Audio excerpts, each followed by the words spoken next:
Hey guys, welcome to Unfiltered with TJ. How's it going? I hope everyone's doing well, and let's get going.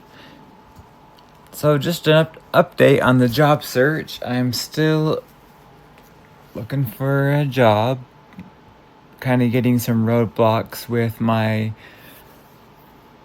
felony. A lot of these jobs out there are felon friendly, and to a point, some are on a case-by-case basis of what the felony charge actually is. So, two places the other day rejected me flat out just because I have a second-degree child abuse felony. They have been telling me that if it's a violent offense, that's where they draw the line, or if it involves a child, that's where it draws the line. So I'm a double hitter on that, you could say. So kind of disappointed, but at the same time trying not to let it stop me from just giving it all I've got to just get something that I will enjoy. So on a positive note, I did 2 in-person interviews and got both jobs. So they're part-time jobs with a lower wage, but I'm not sure if I want to keep both and have the schedules just be opposite of one another, or just work one and just devote the rest of the time to searching for something I want or like. But it's silly. Well, it's kind of silly. They're both at the same business. Well, different locations, but it's one of the Burger Kings on 2nd Street and the other Burger King on 21st Street. So one's a franchise, one's a corporate, so they have different rules and kind of things like that. So, but their main rule is felons are not allowed to be managers. So the old position I held as a manager is not going to happen.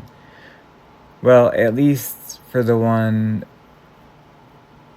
that is franchise owned. The one that is corporate owned, they said that it depends on your performance and the length of time you're there. So there is potential I could go back to being a manager or assistant manager at that location. However, it just depends on time. I'm hoping that they can both work with each other to have me work more than a 40-hour work week. So I'm just hoping that is the case. So that is the update, and that is pretty much all I have for this week. Well, this is kind of a bonus episode because I was going to do 2 episodes this week just because I have a little more free time on my hands. But at the same time, I'm thinking, actually, no, I don't, because I'm spending so much time applying for jobs, and I feel like I adjust my resume like almost every day, and I'm just following up, making calls, going to staffing agencies. I'm just really busy doing this, but I hope it doesn't sound silly, but me doing this podcast and some of the things I get into, just talking about it is a sort of therapy of sorts for me. So that's also why I would like to keep focusing on this. And that's a little explanation about why there's an extra one this week. And I wanted to open up, well, besides with what's been going on during my week, with the joke. It made me laugh. So, alright. My PO and I are basically in a long-distance relationship. Lots of check-ins, no trust, and I can't ghost him. Womp, womp, womp. Anyway, I thought that was funny. So, I can hear you laughing through the microphone, speaker, whatever you want to call it, but I can hear you laughing, so I'm glad I was able to make you laugh. And on the side of making things light, I wanted to also give you a fun fact that laughing, because I was just making you laugh, laughing burns calories. So, but you have to do a lot of laughing to burn those calories. So if I can get you to laugh for 15 minutes, I can make you burn 40 calories. Yeah, 40 calories. But I have to come up with 15 minutes of laughing material. So let me work on that and I'll get back to you. So if you haven't listened to my podcast before, I have a website where you can submit anonymous questions and I will answer them unfiltered. Get it? Unfiltered with TJ is the name of the podcast, and I answer questions unfiltered. So if you like to, at the description you see at the end of the podcast, just below the podcast episode, it'll have the website to submit your question you would like me to answer on the next podcast. Or one in the future, however it works out. So my first question, let's see. What keeps you going when you face rejection in the job search due to your record? Well, this is a perfectly worded question because I just had this exact thing happen 2 days ago. I got rejected over the phone and in person, I would say probably within 1 hour. And I was thinking as I was driving back home that, like, I was so upset. It was like a punch in the gut. One, because the one in person, well, I should actually get into that story. The one that was in person, so I went in on a Friday. They said, okay, go to our website and then bring 2 forms of ID on Monday. And we do have felon friendly.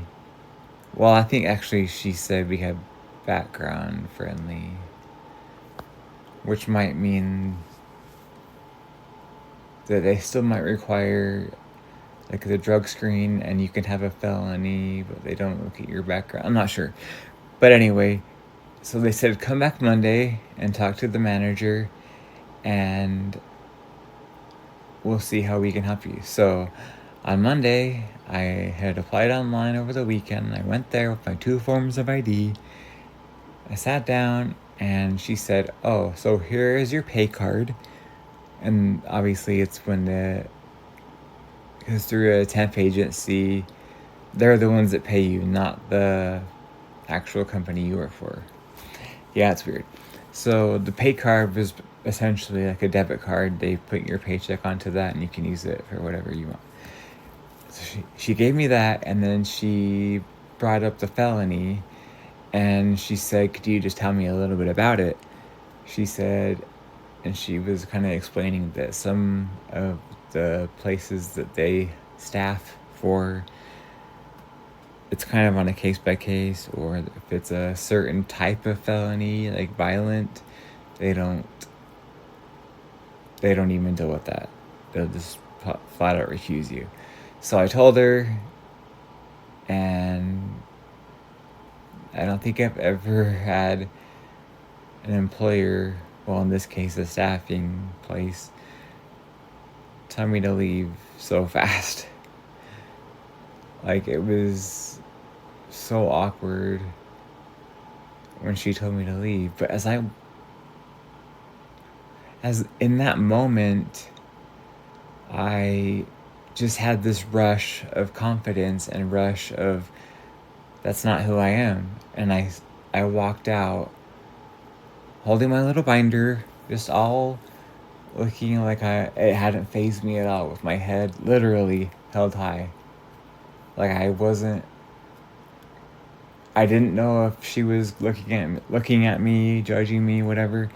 But I just thought, I'm not gonna let that thing in my past define me now, because I know that I'm a hard worker and I'm looking for work.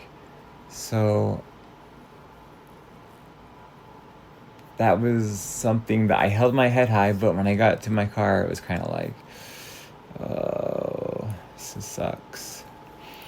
And then a little bit later, I was on the phone with another potential employer, and they did the same thing. They said that due to that type of felony, of it being child abuse, they would not even consider hiring me. So that was another roadblock in my way. So on the way home, from both experiences so close, I could just feel it in my gut, just feel the pain, just like feel the stress, feel how bad it felt, that the reason I'm unable to get a job where I'm almost like to the point to beg for work. And then this feeling hit me, and I know it was the Holy Spirit telling me that this is just a minor bump, and it's not going to stop me. I'm going to make it. And I just got this big boost of confidence. And I'm just so grateful that in that moment that I had that feeling. And from a little bit after I got out of prison to now, I have learned to hear that feeling. Does that make any sense to anybody? Like, I had that feeling from the Holy Spirit, and I learned to go with that feeling, so I listened to it. So that's why I say hear that feeling, because I know that God uses that to help guide us and be with us. So that was the really amazing thing that came out of those 2 roadblocks, is that I was able to have another experience to share with you guys. That's what keeps me going when I face rejection. Just knowing that I have the love and support of Jesus, and I have my friends and family cheering me on. And because I know how much I succeeded at UDOT, because I was able to build so many things: a place to live, a car, insurance, everything. I'm so established, even though I don't have income right now, that I'm able to hold off until I can get started at these 2 jobs, or 1 job right now. So I am strong, and God made me strong, and with God, I can do all things. So that is an amazing question. And the next one is, what surprised you most about prison? About prison life. Something you never expected before you went in. Okay, this is where I need to say caution. Grandparents, brace yourselves. I say that because the last podcast I had talked about me getting drunk on prison hooch. I didn't tell my grandparents, and they listened to it, and sorry, Grandma and Grandpa. So this one, it does involve other things like that, so listener discretion is advised. Just like they say at the beginning of those TV shows. So, listener discretion is advised. So something that really surprised me about prison is the amount of drugs. I mean, yeah, I talked about prison hooch, and you literally make that in the prison. But for the amount of drugs that come into the prison is insane. It was probably actually, the first day I walked in, they offered me a drink of hooch in the dorm I went to. And the other thing that really, like, it totally shocked me that it was probably my first week or something. One night they pulled out some stuff when we were all in lockdown overnight. You know, they lock us down, and they were smoking meth. And when I was like, what is that? And then they told me, and I was like, are you kidding me? You guys have meth in prison? Like, what is going on? And then everything else I never saw, but I heard about, that they have whatever drug you can think of, well, within reason, is probably in there. And one, it can come through visiting.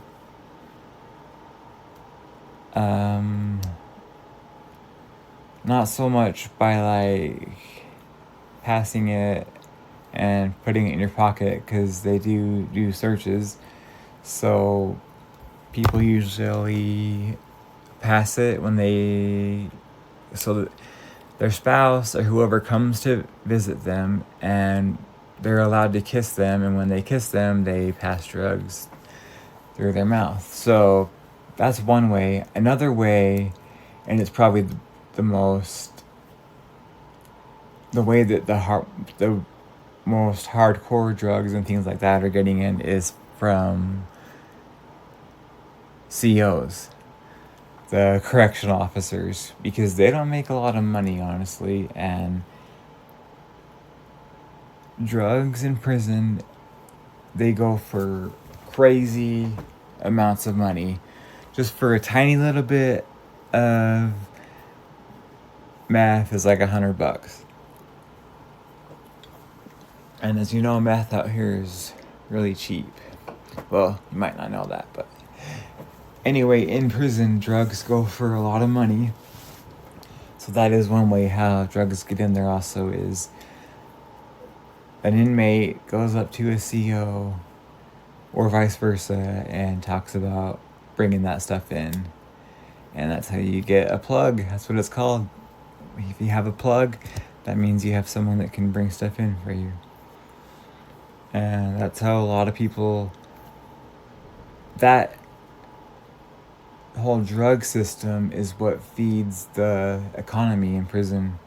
So people that don't have any money, they have no way of sustaining themselves, which means that all they do is eat the prison food,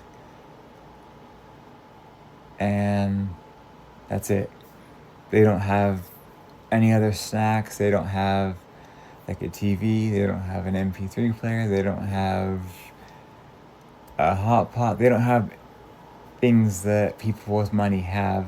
So, for example, they'll wash someone's laundry just to get a small amount of drugs, just to keep them mentally going.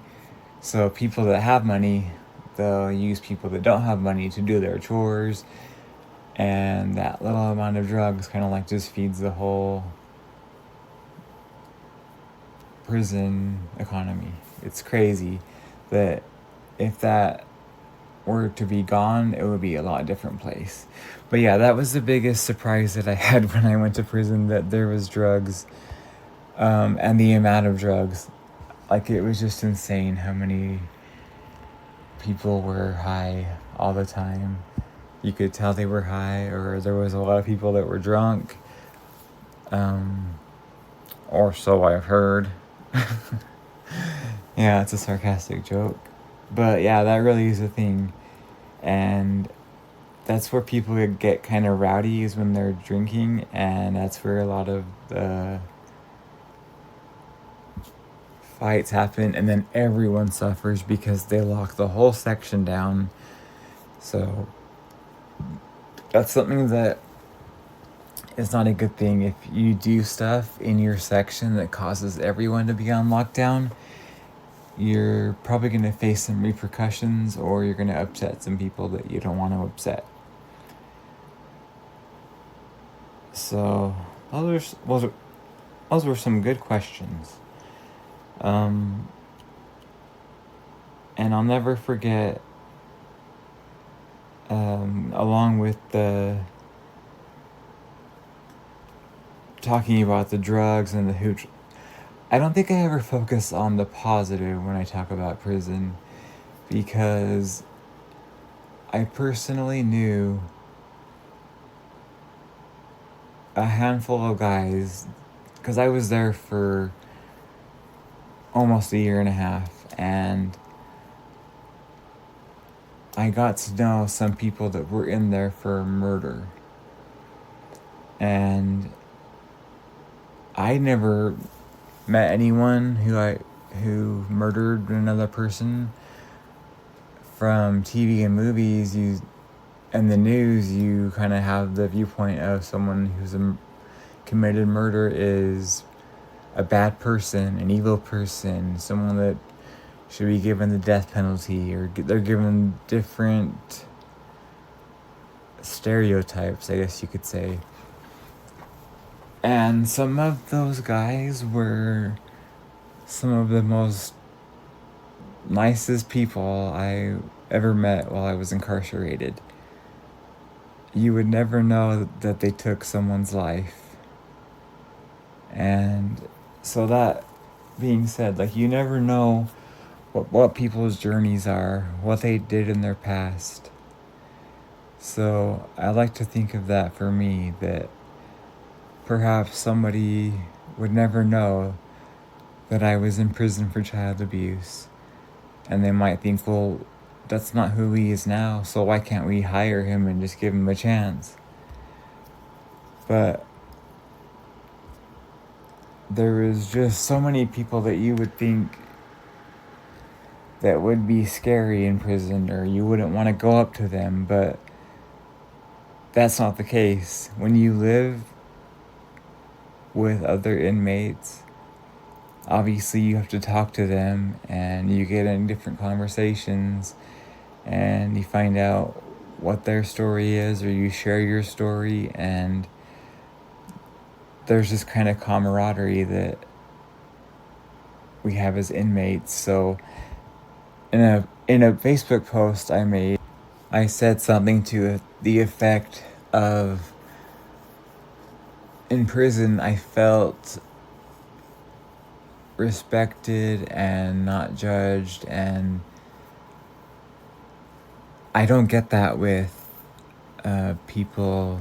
employers looking for employees to hire. Like, there's just so much judgment from employers for people with felony convictions, but when you're in prison, people don't judge you that same way. So it's just like, people in there for murder or rape or drugs or violence, they have the same, I'm not saying all of them, but a lot of them have the same feeling that your past isn't who you are. So it would be a lot better if there was, and I know this is kind of like an overused statement, or an overused term, but if there was more prison reform. And I know a lot recently has been making small changes, but that's one that really needs some work, because if I hadn't have had UDOT, like, as the job lined up when I got out, I don't think I would have been able to have the same, I wouldn't have the same, what's the word I'm thinking of?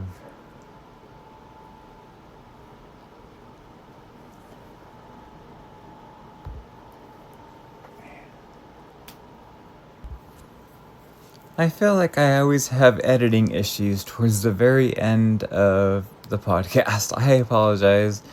But I was saying that I don't think if I had not had the job with UDOT lined up, I would not have had as many of opportunities I've had since I've gotten out. So that is what I was just meaning to say. So I am very grateful for all that I have, and I am just really working on not letting these types of roadblocks stop me from pursuing a job that I like. So let me just close on a positive, funny, silly note, because remember, I have to give you 15 minutes of lapping time so you can burn that 40 calories. So here it is. My PO said, stay out of trouble. And I said, well, there goes my weekend plans. Womp, womp, womp, womp. Thank you guys so much for listening. I really appreciate the love and support. If you would like to keep this going and help me improve your listening experience, you could donate. Would really appreciate it. Donate to the podcast. I'll give my Venmo in the description. If you have any job suggestions or any other things you would like to discuss with me, I will add my email address to the description. And like I said earlier, any questions you might have, the link will be in there as well. And along with my donations, if I have any excess funds, I will donate the extra money to PCA Utah, and that is Prevent Child Abuse Utah. And also don't forget to go to your Smith's app or online, and you can link your Fresh Values account to Prevent Child Abuse Utah. Email me for more details or check pca.org. Thank you guys again for listening, and as always, remember that God loves you.